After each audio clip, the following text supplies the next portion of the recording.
അവിടെ വന്ന് വ്യക്തികളിൽ നിന്ന് കേൾക്കാൻ കഴിഞ്ഞത്, അവിടെ വന്നിരിക്കുമ്പോൾ ഒരു വല്ലാത്തൊരു ഫ്രീക്വൻസിയും ഒരു എനർജി ലെവലും അവർക്ക് ബോധപ്പെട്ടു എന്നുള്ളതാണ്. അപ്പോഴത് വേറെ പോകുന്ന സ്ഥലങ്ങളുടെ പോലെ അല്ല, ഇവിടെ വരുമ്പോൾ അവർക്ക് എന്താ ഒരു പ്രത്യേകതരം ചൈതന്യം തോന്നുന്നു എന്ന് ഒത്തിരി പേര് അങ്ങനെ പറഞ്ഞു. അതിന്റെ കാര്യം എന്ന് വെച്ചാൽ ഇതൊരു ഒരു തപോഭൂമിയാണ്. നൂറ്റാണ്ടുകൾ ഇത്രയും വർഷം പഴക്കമായിട്ടുള്ള ഒരു കുടുംബം. അതിൻ്റെ ഒരു 700 വർഷം മുമ്പാണ് ഇദ്ദേഹം ജീവിച്ചിരുന്നത്. അടുത്ത 700 വർഷം പിരീഡ് കഴിഞ്ഞപ്പോഴാണ് എൻ്റെ കാലയളവ് വന്നിരിക്കുന്നത്. അതിനും 700.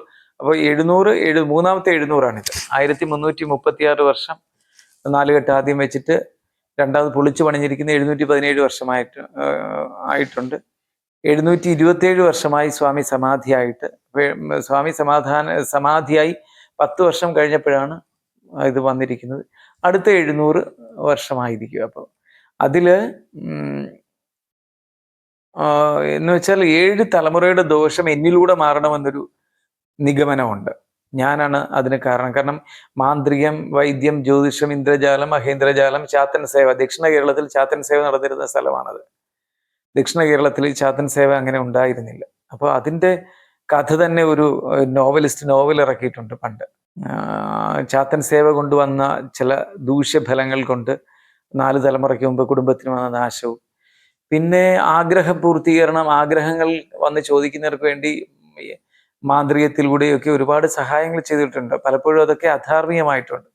അങ്ങനെ കുറച്ചൊരു നാശം കഴിഞ്ഞ തലമുറകൾക്കൊക്കെ വന്നിട്ടുണ്ട്.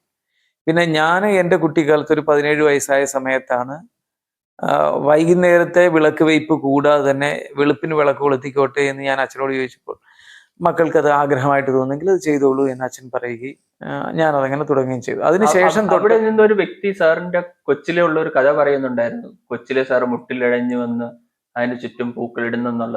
അങ്ങനെ അത് അമ്മ പറഞ്ഞു കേട്ടിട്ടുണ്ട്. കുട്ടിക്കാലത്ത് ഈ നാലുകെട്ടായിരുന്ന അത് പിന്നീട് അത് മുൻഭാഗം പൊളിച്ചിട്ട് പരിഷ്കരിച്ചു. അവിടെ തന്നെ ഇപ്പൊ ജ്യേഷ്ഠൻ താമസിക്കുന്നത്. അവിടെയാണെങ്കിൽ അതിന്റെ തൊട്ടിപ്പുറത്താണ്, ഈ സമാധിയോട് ചേർന്നുള്ള വീട്ടിലാണ്, അടുത്ത് തന്നെയാണ് ഞാൻ താമസിക്കുന്നത്.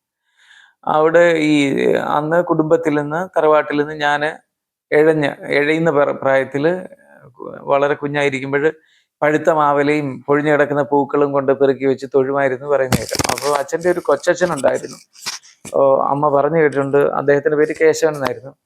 അദ്ദേഹം ഈ ചരട് ജപിച്ചൊക്കെ, അദ്ദേഹം കുറച്ച് അങ്ങനെയുള്ള പൂജാവിധികൾ മാന്ത്രികമൊക്കെ അറിയായിരുന്നു. അദ്ദേഹം ചരട് ജപിച്ച് കെട്ടിയപ്പോഴാണ് ഈ മറ്റുള്ളവർ കാണാതെ എഴഞ്ഞ് ചെന്ന് അവിടെ ഈ പഴുത്ത മാവലയും താഴെ വീഴുന്ന പൂക്കളും ഒക്കെ പെറുക്കി വയ്ക്കുന്ന സ്വഭാവം നിർത്തിയത്. പിന്നെ അങ്ങോട്ട് പോകാതായി എന്നാണ്.